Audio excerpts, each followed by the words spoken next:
এইমাত্র বিশেষ খবর, রাতের ঘুম উড়ল শিক্ষকদের। শিক্ষা প্রতিমন্ত্রীর দায়িত্ব পেতেই চরম বার্তা সুকান্ত, তোলপাড় রাজ্য। বালুরঘাটের সাংসদ সুকান্ত মজুমদার এবার নয়া দায়িত্ব পেয়েছেন মোদি 3.0 সরকারের শিক্ষা মন্ত্রকের ডেপুটি আসনে আসীন হয়েছেন তিনি। মঙ্গলবার প্রথমবার এই কুর্সিতে বসেই অবৈধ চাকরি প্রাপকদের উদ্দেশ্যে কড়া বার্তা দেন বিজেপি নেতা। আজ না হোক কাল চাকরি তো যেতেই হবে, স্পষ্ট বললেন সুকান্ত। সাদা কাপড়ে মোড়া আসন, পাশে রয়েছে তেরঙ্গা, পেছনে রাষ্ট্রপতি দ্রৌপদী মুর্মুর এবং প্রধানমন্ত্রী নরেন্দ্র মোদীর ছবি। ধবধবে সাদা পাঞ্জাবি পরে গতকাল শিক্ষা প্রতিমন্ত্রীর দায়িত্ব গ্রহণ করেন সুকান্ত। কেন্দ্রীয় শিক্ষামন্ত্রী ধর্মেন্দ্র প্রধানের ডেপুটি হিসেবে কাজ করছেন তিনি। এইদিকে পশ্চিমবঙ্গ যখন শিক্ষক নিয়োগ দুর্নীতি নিয়ে উত্তাল, তখন কেন্দ্রের শিক্ষা প্রতিমন্ত্রীর দায়িত্ব পেলেন বালুরঘাটেরই সংসদ।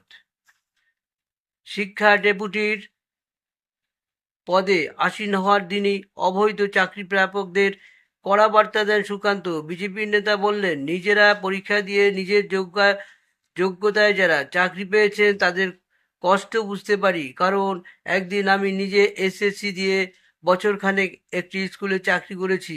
নিজেদের মেধা যোগ্যতার ভিত্তিতেই যারা চাকরি পেয়েছেন তাদের পাশে আমরা রয়েছি, তবে অবৈধভাবে যারা চাকরি পেয়েছেন আজ না হোক কাল তাদের চাকরি যাবেই।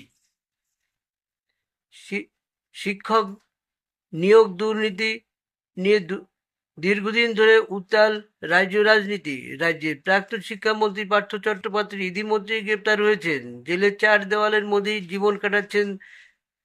বাংলার বহু শীর্ষ আমলারও নাম জড়িয়েছে এই মামলায়।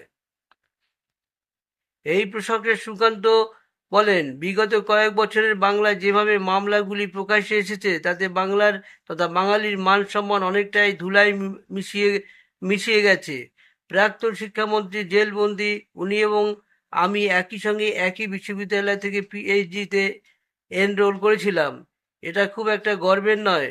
বাংলার বর্তমান পরিস্থিতি নিয়ে কথা বলার পাশাপাশি সুকান্ত এও বলেন, এই অবস্থা বাংলার চিরন্তন পরিচয় না।